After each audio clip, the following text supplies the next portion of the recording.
In the future, a massive nuclear explosion known as the Flash devastates the planet. The United States becomes a barren wasteland, making survival nearly impossible. The few remaining survivors are forced to go to extreme lengths to stay alive.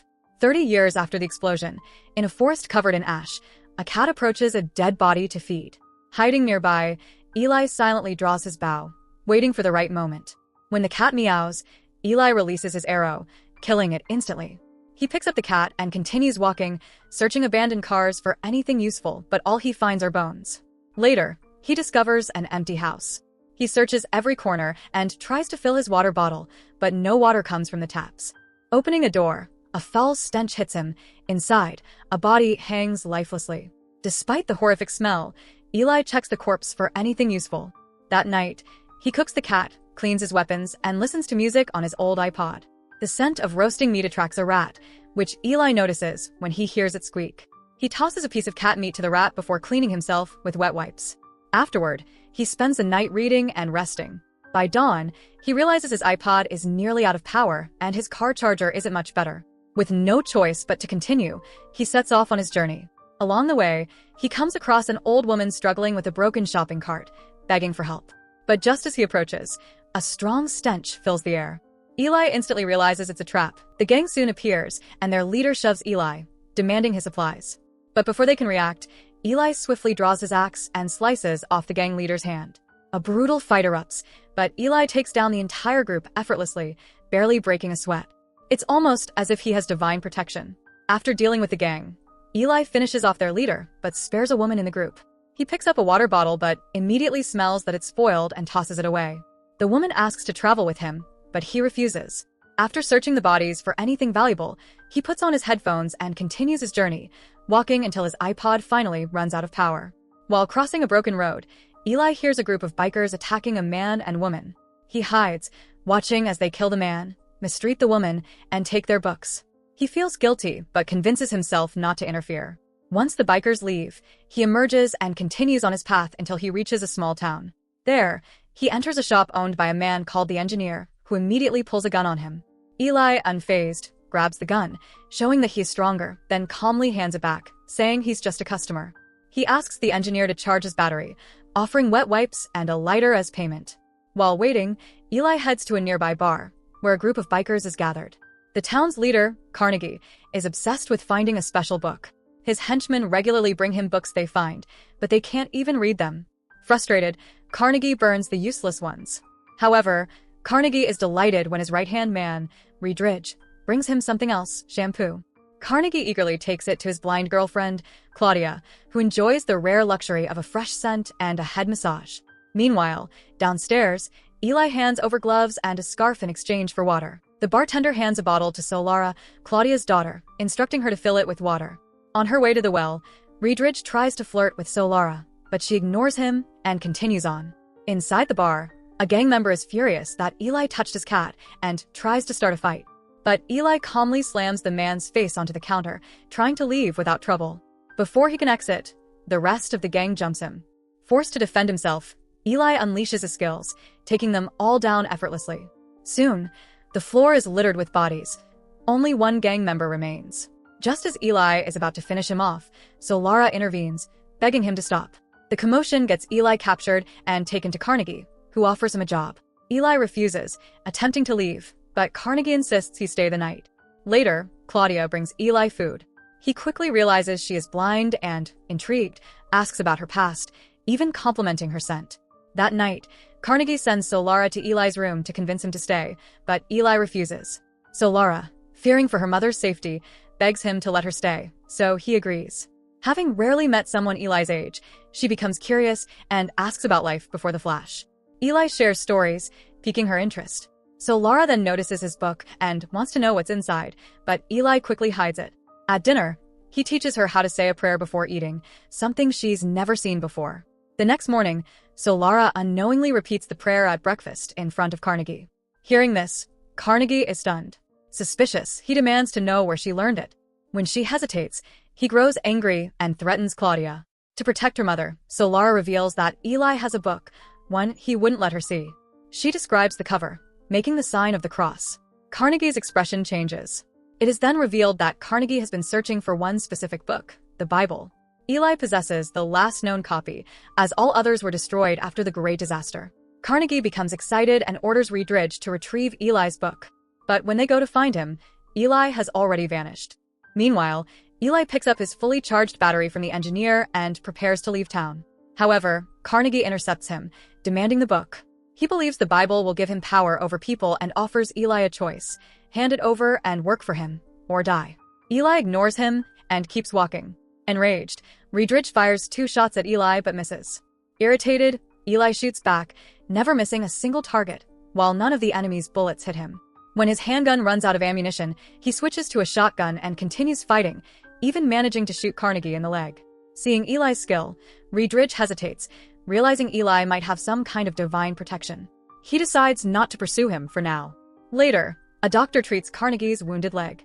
Still determined to get the book, Carnegie orders his men to chase after Eli again. But Reedridge, now hesitant after losing so many men, makes a deal. He will retrieve the book, but only if Carnegie gives him Solara in return. Meanwhile, Eli notices that Solara is following him. She explains that Claudia sent her because she would be safer with him. However, Eli refuses to let her stay and insists she go back. Solara refuses to leave and offers him a trade. She will take him to the underground well where the town gets its water, in exchange for letting her travel with him. Eli, desperate for fresh water, agrees. When they reach the well, he eagerly fills his bottle. But then, he tricks Solara, locking her inside the cave so he can continue alone. However, Solara manages to escape and goes after Eli. On her way, she comes across a woman with a broken cart. Wanting to help, Solara approaches, but the woman warns her to leave, not wanting an innocent girl to fall into a trap. Before Solara can react, 2 criminals ambush her. They beat her and drag her to a hidden spot with the intent of doing worse. Hearing her cries, Eli rushes to find her. He fires an arrow into one attacker's lower body and shoots the other through the throat. Solara, relieved, hugs Eli in gratitude. From then on, they continue their journey together. Meanwhile, Carnegie and Reedridge track Eli and Solara. They spot birds circling above, leading them to the bodies of the 2 criminals Eli just killed. Nearby, they find a piece of Solara's clothing, proof that she's now with Eli. While traveling, Eli hears a bird and shoots it with an arrow. He asks Solara to hold his bowstring while he retrieves the bird. That night, they take shelter in an old cooling tower. Solara asks Eli to read to her, and he recites Psalm 23 before closing the book. He then shares something personal. When he first found the Bible, a voice guided him, telling him where to go and assuring him he would not be harmed as long as he protected it. Curious, Solara asks Eli to teach her how to read. He remains silent. The next morning, they continue their journey until they reach an old house with a sign that says "Do not enter." Ignoring the warning, they step forward. Suddenly, the ground beneath them collapses, and they fall into a deep hole. The door suddenly opens, and an elderly couple, Martha and George, appear, both armed. They have lived there since before a catastrophic event called the Flash. The couple asks why Eli and Solara ignored the warning sign. Eli politely apologizes, saying he didn't see it. Satisfied with his answer, the couple invites them inside. At first, the conversation is pleasant and they all share tea. But things take a dark turn when Martha and George show them the backyard, where they keep the bodies of people who tried to invade their home. Realizing the couple are cannibals, Eli quietly tells Solara that they need to leave immediately. Just as they're about to escape, Carnegie and his men arrive, driving up in multiple vehicles. Eli and Solara rush back inside. George quickly reveals a hidden stash of weapons inside the sofa. Using a loudspeaker, Carnegie demands that Eli surrender the book and send Solara outside to avoid bloodshed. Someone throws a box through the window, and Reedridge rushes to grab it, only to realize it's a bomb. He dives for cover just before the explosion, which sends 2 cars flying and kills several of Carnegie's men. A fierce gunfight erupts. Eli hurls another explosive at the attackers. Enraged, Reedridge fires a rocket at the house, causing a massive explosion that kills Martha. Heartbroken and furious, George fights back with everything he has, killing many of Carnegie's men. But eventually, the enemy brings out heavy firepower, forcing Eli and Solara to surrender. Carnegie threatens to kill Solara, leaving Eli no choice but to reveal the book's hiding place, inside the television. Reedridge retrieves it and hands it to Carnegie. True to his word, Carnegie releases Solara, but then shoots Eli in the stomach. Wounded, Eli tries to get up, gripping his knife, but Carnegie knocks him down and mockingly tells him to pray before he dies. Soon after, Carnegie and his men leave, taking Solara with them in a van. Inside the vehicle, Reedridge places Eli's axe on the dashboard. So Lara, however, secretly grabs Eli's bowstring and uses it to strangle the driver. The van swerves out of control, flipping multiple times before coming to a stop.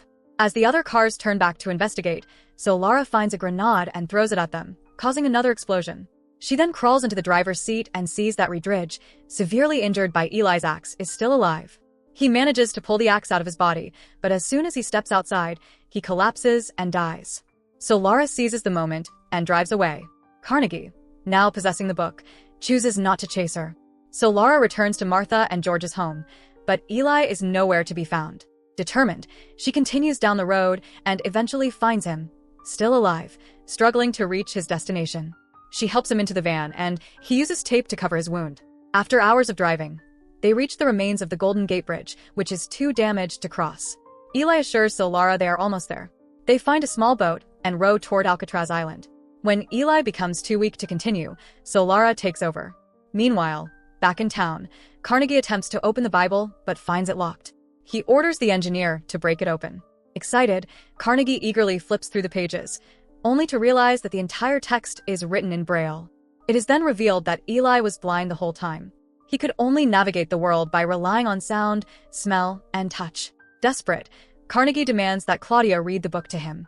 However, Claudia, knowing how to read Braille, pretends she has forgotten. Secretly, she is overjoyed to be able to read again. She also taunts Carnegie, informing him that his leg wound smells rotten, meaning it's infected. Soon, no one will respect him. Carnegie stumbles into his bar and watches in despair as the townspeople ransack it, taking whatever they please. Even his own men turn on each other.